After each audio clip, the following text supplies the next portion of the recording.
Good morning प्यारे बच्चों आज हम पढ़ने जा रहे हैं हमारी पाठ्य पुस्तक बसंत भाग 2 का छठा पाठ 6 चैप्टर हम पढ़ने जा रहे हैं जिसका नाम है रक्त और हमारा शरीर। इस पाठ के ये जो पाठ है, ये जो जिसने लिखा है, ये एक लेख है जो पाठ है, और ये पाठ जिन्होंने लिखा है उनका नाम है यतीश अग्रवाल जी, जिन्होंने इस पाठ को लिखा है।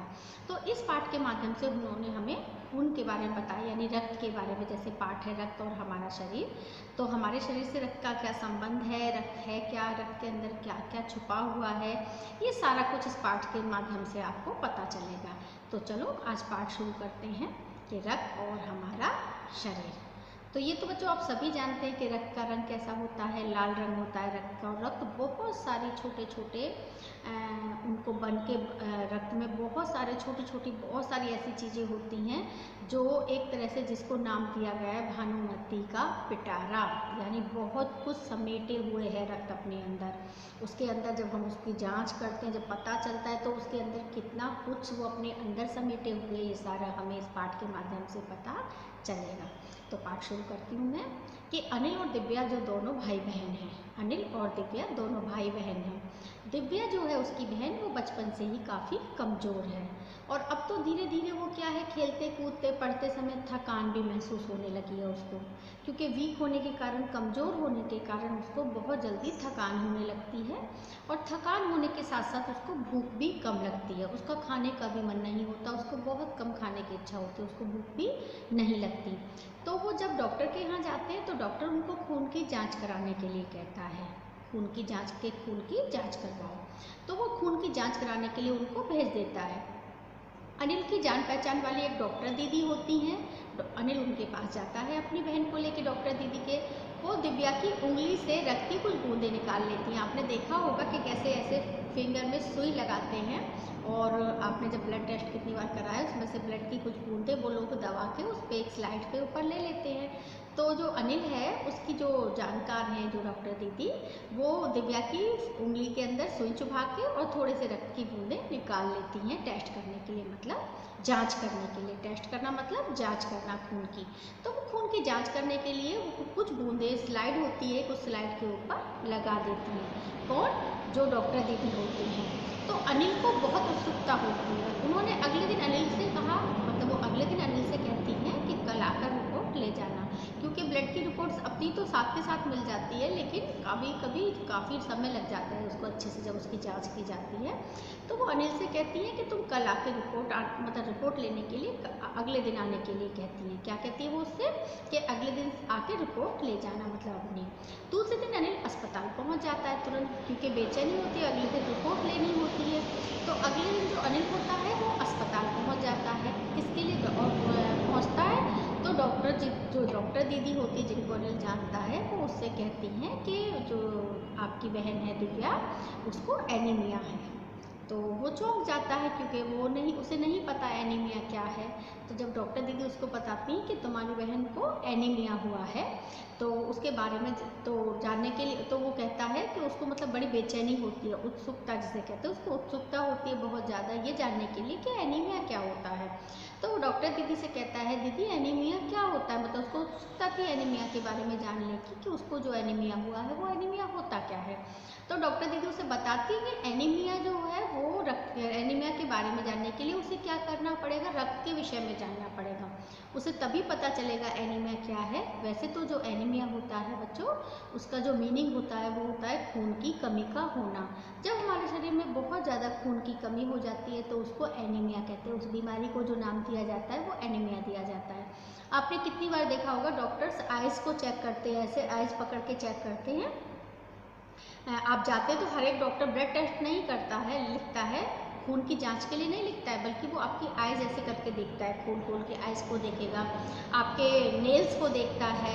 उसको देख के भी हीमोग्लोबिन और एनीमिया का पता चल जाता है कि शरीर के अंदर हीमोग्लोबिन की, यानी लाल रक्त कणों की कमी है और एनीमिया है, मतलब खून की कमी बहुत ज़्यादा होने से क्या हो जाता है, एनीमिया हो जाता है। तो वो डॉक्टर उससे कहती है कि डॉक्टर दीदी जो होती है वो कहती है कि इसके बारे में जानने के लिए तो आपको खून के विषय में मतलब रक्त के विषय में पूरी जानकारी के बारे में जानना भी होगा, ऐसे आपको समझ में नहीं आएगा, ऐसे तुम नहीं समझ पाओगे कि एनीमिया क्या होता है।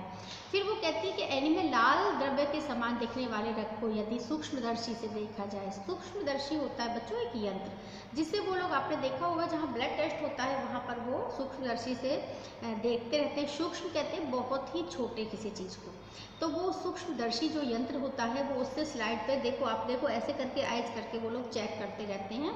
तो वो कहते हैं कि इसके बारे में जानने के लिए सूक्ष्मदर्शी जो यंत्र है उससे अगर आप देखोगे रक्त को, यदि देखोगे सूक्ष्मदर्शी से तो आपको पता चलेगा, क्योंकि लाल द्रव्य के समान दिखने वाला जो ये रक्त है जो आपको लाल लाल द्रव्य की तरह दिखता है, गीला पदार्थ ही तो लगता है खून अगर ऐसे देखो तो बूंद उसकी, लेकिन जब उसको आप सूक्ष्मदर्शी से देखोगे तो आपको पता चलेगा कि ये भानुमति के पिटारे जैसा ही है। भानुमति का पिटारा क्यों कहा गया है, क्योंकि ये अपने आप में बहुत कुछ समेटे हुए हैं। इसके अंदर जब आप देखेंगे सूक्ष्मदर्शी से तो आपको बहुत कुछ उसके अंदर दिखाई देगा। तो वो डॉक्टर दीदी उसको कह रही हैं, अनिल को कह रही हैं कि जब सूक्ष्मदर्शी से यंत्र से देखा जाता है तो वो भानुमति के उनके पिटारे जैसा ही है। इसके भी दो भाग होते हैं, जो ब्लड होता है, खून होता है रक्त हमारा, उसके दो भाग होते हैं। पहला भाग तो तरल पदार्थ होता है, तरल कहते हैं लिक्विड, जो लिक्विड होता है उसको कहते हैं तरल पदार्थ। तो उसका जो पहला भाग होता है ब्लड का, वो खून का, वो होता है रक्त का तरल पदार्थ। ये कण तरल पदार्थ होता है। इसके दो भाग होते हैं, जो प्लाज्मा कहलाता है, जो तरल पदार्थ होता है लिक्विड होता है उसको क्या कहते हैं, प्लाज्मा कहते हैं। हिंदी में क्या कहते हैं उसको बच्चों, प्लाज्मा कहलाता है। दूसरे भाग में कई सारे कण होते हैं, दो भाग होते हैं, एक भाग जो तरल पदार्थ होता है जो प्लाज्मा कहलाता है, दूसरे भाग जो होते हैं उसमें कई कण होते हैं, जैसे लाल, सफ़ेद और बेरंग। लाल रंग के भी कण होते हैं, जब सूक्ष्मदर्शी से देखते हैं हमें दिखाई नहीं देते वो, और सफ़ेद कण होते हैं, और कुछ ऐसे कण भी होते हैं छोटे छोटे जो किसी रंग के नहीं होते, वो बेरंग होते हैं। कैसे कहलाते हैं, वो बेरंग कहलाते हैं। यानी लाल कण पहला भाग जो है, याद रखना अच्छे से, पहला भाग उसका प्लाज्मा कहलाता है, जो तरल पदार्थ होता है, जो तरल भाग होता है उसको प्लाज्मा कहते हैं। और उसका जो दूसरा भाग होता है उसमें कई कण होते हैं, लाल रंग के, सफ़ेद रंग के, और जिनका कोई रंग नहीं होता यानी बेरंग होते हैं, जिन्हें बिंबाणु कहते हैं। जो बेरंग होते हैं जिन्हें क्या कहते हैं, बिंबाणु कहते हैं। जो लाल, सफ़ेद और बेरंग जिन्हें बिंबाणु कहते हैं। बिंबाणु यानी प्लेटलेट्स। बिंबाणु का मतलब इंग्लिश में क्या होता है, प्लेटलेट्स। जो ये लाल और सफ़ेद और बिना रंग के जो बेरंग कण होते हैं, इनको हम हिंदी में बिंबाणु कहते हैं, जिसको इंग्लिश में क्या बोलते हैं, प्लेटलेट्स कहते हैं। ये जो कण होते हैं प्लाज्मा में तैरते रहते हैं। किस में तैरते रहते हैं बच्चों ये कण, ये प्लाज्मा में तैरते रहते हैं। हमारे जो हमारा तरल पदार्थ होता है उसमें ये कण तैरते रहते हैं। और ये कण क्या, क्योंकि वो ब्लड सेल्स जो होते हैं हमारे, कण क्या, ब्लड सेल्स, तो वो ब्लड सेल्स जिसे इंग्लिश में कहते हैं रक्त कण जो होते हैं, वो हमारा जो प्लाज्मा किसे कहते हैं, खून का तरल भाग। तो उस तरल भाग में जो लाल रंग के कण होते हैं, सफ़ेद रंग के, और जिनका कोई रंग ही नहीं होता है, ये उसमें तैरते रहते हैं। वो क्या बता रही हैं, डॉक्टर दीदी उसको समझा रही हैं, किसको, अनिल को समझा रही हैं। तो जब वो कहते हैं, और उनको क्या कहते हैं, बिंबाणु कहते हैं। ये कण प्लाज्मा में तैरते रहते हैं। डॉक्टर दीदी ने सूक्ष्मदर्शी के नीचे एक स्लाइड लगाकर अनिल को दिखाया। उन्होंने क्या किया, एक स्लाइड लिया, उसको स्लाइड को सूक्ष्मदर्शी के नीचे लगाया और उसको सारा कुछ उससे दिखाने लगी सूक्ष्मदर्शी से, क्योंकि हमने ये चीज़ें नहीं देखी है। जो टेस्ट करता है ना, अगर आप उसको देखोगे तो आपको समझ में आएगा कि ये अपने अंदर कितना कुछ समेटे हुए है हमारा रक्त। तो वो जब वो जो सूक्ष्मदर्शी यंत्र है वो उसको उससे दिखाती हैं। अनिल आश्चर्य से उछल पड़ा एकदम, वो आश्चर्य से एकदम खुश होके उछल पड़ा। वो आश्चर्य से उछल पड़ा, रक्त की एक बूंद में इतने सारे कण, रक्त की यानी हमारे जो ब्लड की, रक्त किसको कहते हैं, ब्लड को, ब्लड की जो एक बूंद थी, 1 ड्रॉप में इतने सारे कण उसको दिखाई देते हैं, किसमें, सूक्ष्मदर्शी यंत्र के द्वारा।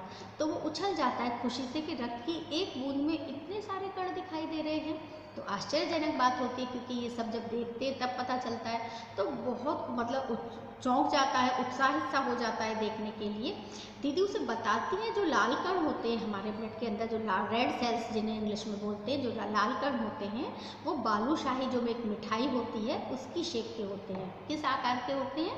लाल कण जो होते हैं उनकी बनावट कैसी होती है? बालूशाही की तरह ही होती है। जैसे बालूशाही क्या होता है उस तरह की उनकी बनावट होती है। जो लाल रक्त कण होते हैं हमारे शरीर के अंदर, जो ब्लड के अंदर हमारे लाल रक्त कण होते हैं वो बालूशाही जैसी शेप के होते हैं। रक्त की एक बूंद में इनकी संख्या लाखों में होती है। जो ये रेड सेल्स होते हैं, लाल रक्त कण, रक्त की एक बूंद के अंदर इनकी जो संख्या होती है, नंबर्स, वो लाखों में होती है। एक बूंद के अंदर सोचो तो हमारे शरीर के अंदर तो कितना ब्लड होता है, कितना खून होता है। तो वो कहते हैं एक बूंद के अंदर, डॉक्टर दीदी उसको बता रही है कि रक्त की एक बूंद के अंदर इनकी संख्या जो होती है वो लाखों में होती है। इन्हीं के कारण रक्त जो है हमारा लाल दिखाई देता है। जो हमारा ब्लड जो है रक्त लाल रंग का क्यों दिखाई देता है? रक्त की बूंदों के द्वारा ही वो रक्त हमारा लाल दिखाई देता है, लाल रंग का होता है वो रक्त। तो इससे हमें रक्त के बारे में पता चलता है बच्चों कि कैसे पता चला रक्त के बारे में, कि इसी के माध्यम से हमें पता चलता है कि हमारा रक्त कैसा दिखाई देता है, लाल रंग का दिखाई देता है। फिर उसके बाद उसकी दीदी उसको बताती है, उसको उत्सुकता हो रही है कि इनकी संख्या कितने में बताई, उसे लाखों में लाल दिखाई। इनका जीवन काल, जो जीवन काल होता है उनका कितने महीने का होता है? 4 महीने का। यानी 4 महीने के बाद वो खत्म हो जाते हैं और नए रक्तकण में नए नए लाल रंग के रक्तकण और बनने लगते हैं। मतलब ये जीते मरते रहते हैं हमारे ब्लड के अंदर। ये सेल्स मतलब मतलब वो सेल्स बेकार हो जाते हैं और नए सेल्स बनने लगते हैं। कहते हैं नया खून जल्दी जल्दी बनता रहता है, तो ब्लड डोनेट करते हैं तो ब्लड नया जल्दी बनता रहता है। इसी तरह से इस रक्तकण में जो हमारे सेल्स होते हैं वो सेल्स मर जाते हैं, उसके बाद फिर से जीवित हो जाते हैं, यानी नए सेल्स बनने लगते हैं। तो उनका जीवन काल कितना होता है? 4 मंथ का, 4 महीने का ही उनका जीवन काल होता है।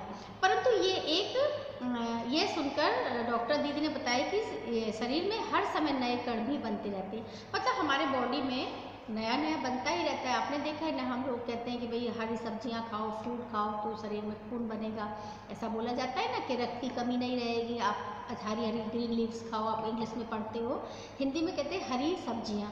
हरी सब्जियां अगर आप खाएंगे, फल खाएंगे आप, ताजे फल रखे हो, प्रिजर्वेटिव की हुई चीज़ें नहीं बेटा, ताज़ा फल खाओ आप। और मौसमी फल फिर मौसम के अनुसार आने वाले जो फल होते हैं, अगर हम इन सबको खाते हैं बच्चों तो हमारे शरीर में रक्त अच्छे से बनता रहता है, हमारा शरीर अच्छा रहता है, स्वस्थ रहता है। तो आज की क्लास में इतना ही बच्चों। इससे आगे का पाठ हम इससे अगली क्लास में पढ़ेंगे। बहुत अच्छा सा पाठ है, रक्त के विषय में है, तो पाठ समझ में आ रहा है बच्चों। तो अगली क्लास में इससे आगे का पाठ। बाय बाय बच्चों।